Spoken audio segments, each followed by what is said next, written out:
Hello friends, आप कैसे हो। मैं आशा करता हूं कि आप ज़रूर ठीक होंगे। दोस्तों, आज हम आपको कुछ जानकारी देने वाले हैं दांतों से रिलेटेड। दांत से संबंधित बीमारी पायरिया, जिसको हम रिकेट्स रोग बोलते हैं। दोस्तों, ये किसकी कमी से होता है, इसी के बारे में आपको जानकारी देने वाले हैं। दोस्तों, हम आज के समय में जो भी खाना खा रहे हैं, हम ध्यान नहीं देते हैं। हमारे शरीर में तरह तरह की विटामिनें पाई जाती हैं। Vitamin A, vitamin B, vitamin C, vitamin K, vitamin 12, B12, ये सब विटामिनें आदि प्रकार की विटामिनें होती हैं जो हमारे शरीर में लगातार विटामिनों की कमी से, कार्बोहाइड्रेट हैं, ये जो विटामिनों की कमी से अनेक प्रकार के रोग तैयार हो जाते हैं। तो हमें शरीर पे ध्यान देना चाहिए, विटामिनों की कमी ना होने पाए। समय समय से अगर हम ध्यान देते हैं तो हम स्वस्थ रहते हैं। दोस्तों, दांत में आप सुना होगा कि दांतों के मसूड़ों से ब्लड का रिसाव होने लगता है। ये भी एक कमी के कारण होता है। यह कमी हम ध्यान नहीं दे पाते हैं लगातार। ये विटामिन सी जो होता है, ये खट्टे पदार्थों में पाया जाता है दोस्तों। जैसे नींबू है, आंवला है, संतरा है, कैथा है, करौंदा है, इनमें विटामिन सी पाया जाता है। और विटामिन सी लगातार हमारे शरीर में कमी होने की वजह से ये रिकेट्स रोग हो जाता है। विटामिन सी जो हम नहीं पूर्ण कर पाते हैं और दांत के मसूड़ों से धीरे धीरे होत करके काफ़ी दिन जब ये कमी पाई जाती है शरीर में, तो ये ब्लड का रिसाव होने लगता है, मसूड़े कमज़ोर होने लगते हैं। और अगर हम इसको समय से इलाज नहीं कराते हैं दोस्तों, तो ये हमारे मसूड़े जो है दांत को छोड़ देते हैं। तो इस तरीके से हमें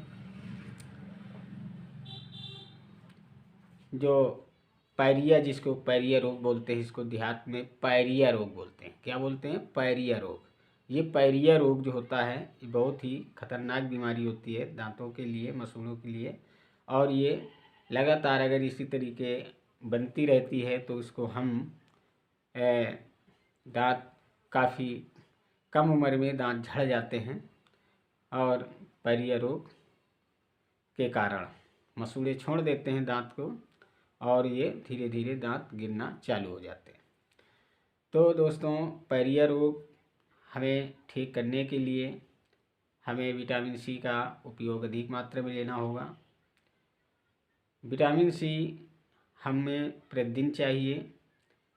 विटामिन सी प्रतिदिन लेते रहें जब तक आपके पायरिया रोग समाप्त न हो जाए, मसूड़ों से ब्लड का रिसाव बंद न हो जाए, तब तक आप विटामिन सी लगातार लेते रहें। विटामिन सी की गोलियां भी आती हैं, आप महीने भर 15 दिन खाइएगा एक एक गोली, तो आपकी पायरिया रोग समाप्त हो जाएगी। पायरिया रोग ये भी एक जीवाणुओं के कारण होता है, विटामिन सी के कारण होता है। और पायरिया रोग जो है, विटामिन सी, नींबू है, आंवला है, खट्टे पदार्थ, आपको मैंने जैसे पीछे बताया, खट्टे पदार्थों में अधिक पाया जाता है। अगर आप टेबलेट नहीं खाना चाहते हैं तो खट्टे पदार्थ का सेवन करिएगा। खट्टे पदार्थ करने से आपको, खट्टे पदार्थ खाने से आपको जो है काफ़ी आराम मिलेगा, और आपकी पायरिया भी धीरे धीरे समाप्त हो जाएगी दोस्तों। और जो है, थोड़ा सुबह के टाइम गुनगुने पानी से नमक और कड़ू तेल थोड़ा से डाल करके पानी में गरारा करें। इससे जो है, क्योंकि पायरिया रोग जिसके होता है उसके जो है सांस काफ़ी गंध मारती है, दुर्गंध मवाद बनती है, पस बनते हैं दांतों में, मसूड़ों में गंदगी प्राप्त होती है। सुबह जब उठते हैं तो उनके मवाद का पस होता है, और वो काफ़ी गंदगी देती है, और जो हमारे स्वास्थ्य के लिए हानिकारक होता है, घातक होता है। तो हम सुबह उठ करके हमें जो है थोड़ा से कड़ू तेल, हल्का सा नमक और पानी में डाल करके, और उसको थोड़ा से गुनगुना करके उसके गरारे करें, तो इससे काफ़ी राहत मिलेगी दोस्तों। और लगातार आप विटामिन सी की गोली लेते रहें।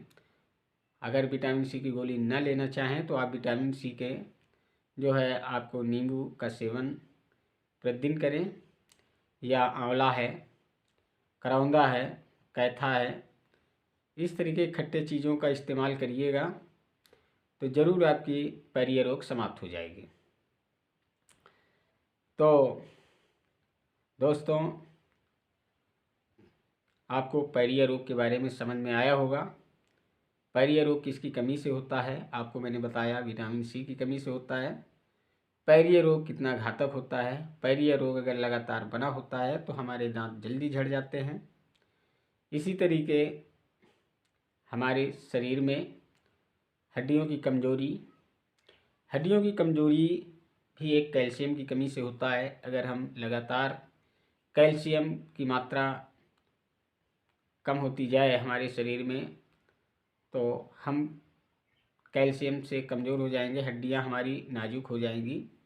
तो कैल्शियम भी हमें समय समय से लेना बहुत ज़रूरी है। कैल्शियम जैसे दूध में पाया जाता है, दूध में अधिक मात्रा में कैल्शियम पाया जाता है।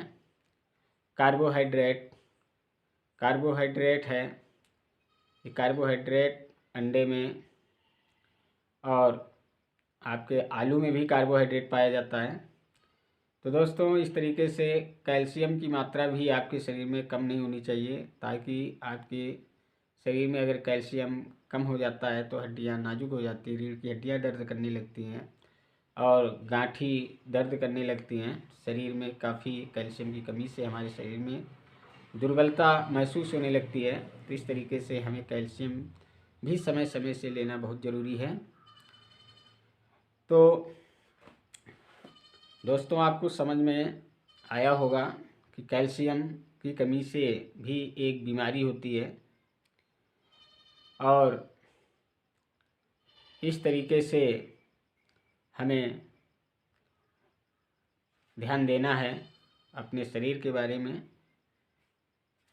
आयरन, हमारी बॉडी में आयरन की कमी, ब्लड में आयरन की कमी जो है होने की वजह से हमारा खून भी कमज़ोर हो जाता है। हमें आयरन भी लेना बहुत ज़रूरी है। आयरन के लिए गोलियां भी आती हैं, गवर्नमेंट गोलियां भी चलाती है आयरन की गोलियां, जो हीमोग्लोबिन खून को लाल करता है। आयरन की कमी होने से हमारा शरीर में निमोनिया की शिकायत होती है।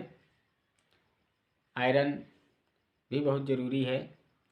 आयरन अधिक मात्रा में बथुई में पाया जाता है दोस्तों। बथुई अगर हम प्रतिदिन 250 ग्राम बथुई अगर उसको जूस बना करके उसको अगर प्रतिदिन पिएं तो जल्द ही हमारे शरीर में आयरन की पूर्ति होती है। आयरन की कमज़ोरी हमारे शरीर के लिए बहुत ही घातक होता है। तो समय समय से हमें आयरन को भी ध्यान देना बहुत ज़रूरी है। और आयरन की गोलियां भी खाना, आयरन की गोलियां चलती हैं, उनको भी यूज करिएगा। तो दोस्तों, इस तरीके से हम अपने शरीर को फिट रख सकते हैं। हमें जो है आपको समझ में आया होगा आयरन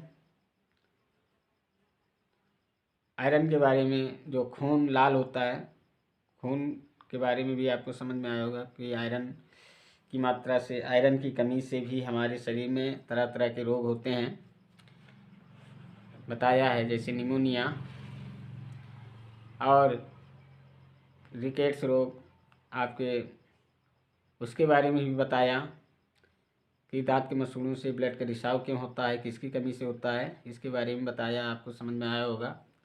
और कैल्शियम, हड्डी में कैल्शियम की कमी से भी एक हमारे शरीर में दुर्बलता महसूस होती है, हड्डियां कमज़ोर हो जाती हैं, लचीली हो जाती हैं। काफ़ी समय तक अगर हम लंबे समय तक खड़े रहते हैं हमारे कमर में दर्द होने लगता है दोस्तों, तो ये भी एक कैल्शियम की कमी से होता है। तो आप इन चीज़ों का इस्तेमाल करें, ज़रूर आपको फ़ायदा मिलेगा। दोस्तों, अगर मेरा चैनल आपको पसंद आया हो तो चैनल को लाइक और सब्सक्राइब लाइक और शेयर करिएगा। और चैनल सब्सक्राइब ना हुआ हो तो दोस्तों चैनल को सब्सक्राइब कीजिएगा। मेरा यूट्यूब चैनल देखने का आप सभी को थैंक यू सो मच दोस्तों।